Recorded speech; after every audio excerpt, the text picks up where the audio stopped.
I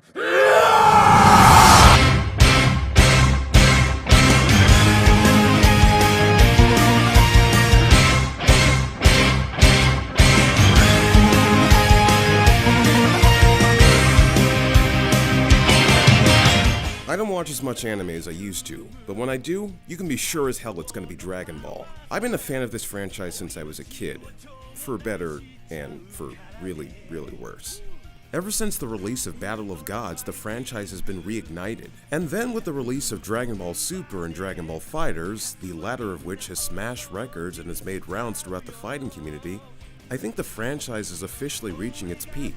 But with the release of Dragon Ball Super BROLY, I think it's proven that it still has the merits to keep on trucking. So let me give you a frame of reference. BROLY was one of the villains from one of the old Dragon Ball films. The only real way I can describe him is that he's basically an all-powerful Saiyan warrior, or Saiyan warrior, because let's be honest, that is legit how it's spelled, who was born with immense power on planet Vegeta. Usually being born with a high power level in Saiyan culture means that you're an elite, but the king of planet Vegeta, also named Vegeta, yeah, that kinda gets confusing, wasn't having any of that shit, so he decided to exile BROLY as well as his father, Paragus.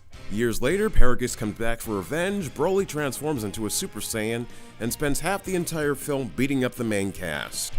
It's really not that good. But BROLY became massively popular with the fan base, and appeared in all kinds of Dragon Ball multimedia. Thing is though, those Dragon Ball films were never canon to begin with, so it's not like BROLY was an actual character within the story.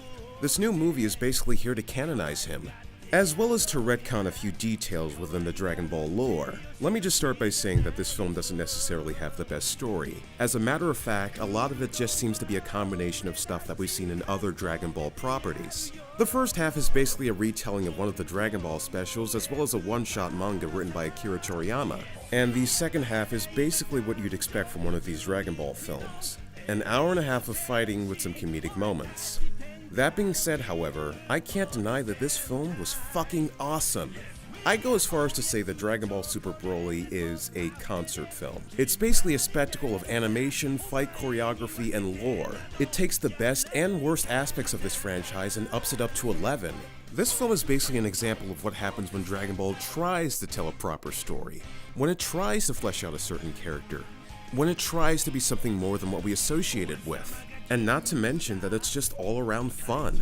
Sure, we have certain characters sidelined again for Goku and Vegeta, but it kinda makes sense when you consider the fact that Goku and Vegeta probably have more to do with the story than, say, I don't know, Gohan?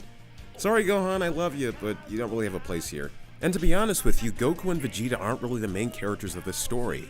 As a matter of fact, they just seem to be along for the ride and just get into this situation, well, just because. Arguably, the true hero of this story is BROLY. I'm gonna be honest with you, I never gave two shits about BROLY. Seriously, do you even want to know what was BROLY's original motivation in the old films? So basically, he and Goku were placed in the same maternity ward after they were born, and BROLY was basically traumatized by Goku's crying. I love this franchise to death, but that is still one of the dumbest fucking things I have ever heard. Like, holy shit! I will say, however, that this new BROLY is a far more compelling character. Now don't get me wrong, there were some hints of greatness in BROLY. The original was this sad and subdued person who was really hiding a lot of demons inside of him. But it really didn't go anywhere besides his irrational hatred of Goku. And it really never made sense that he hated Goku when he probably should hate Vegeta more. I mean, it was his dad that exiled him and his father, and it was also his father who stabbed him as a baby. Yeah, it's kinda fucked up. But with this new BROLY, we have a character who's sort of treated as a victim. He's a character with a lot of anger inside of him, but only really fights at the behest of his father. But because of the fact that he hasn't really interacted with anyone else besides his father his entire life, he's completely devoted to the guy, and I'm actually surprised as to just how well his character was handled in this movie. Especially considering the fact that the movie was written by series creator Akira Toriyama. And while Dragon Ball does have its emotional moments, it never really struck me that he could write something like this. It's not brilliant, but it is compelling in its own way.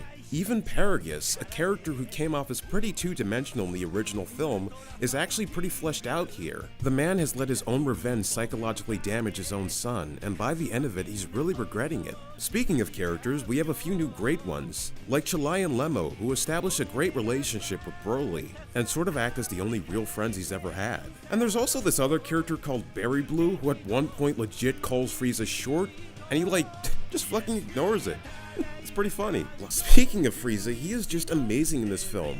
The dude is just scheming left and right, and his plan within the story is so petty that it's just downright perfect for his character. Now let's move on to the animation side of things. I'm no expert on animation, but I don't think Dragon Ball has looked this expressive in years. This film is gorgeous from start to finish, although there are some really unnecessary moments of CGI. But from the backgrounds, the use of color, and the overall character acting, Dragon Ball has never looked better. Also, the score of the film, which was composed by Norihito Sumimoto, who's been doing most of the recent Dragon Ball material, is fucking incredible. Special mention goes to the track Gogeta vs. Broly.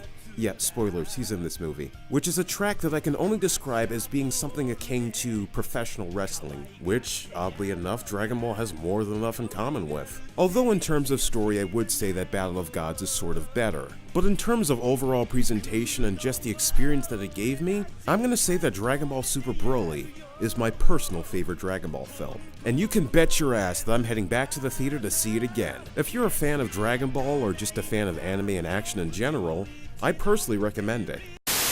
So if you like what you've seen here, just subscribe for more. Also, Metropolis Pictures has a Discord server, which is in the description below. This is Daniel Kennedy of Metropolis Pictures, signing off.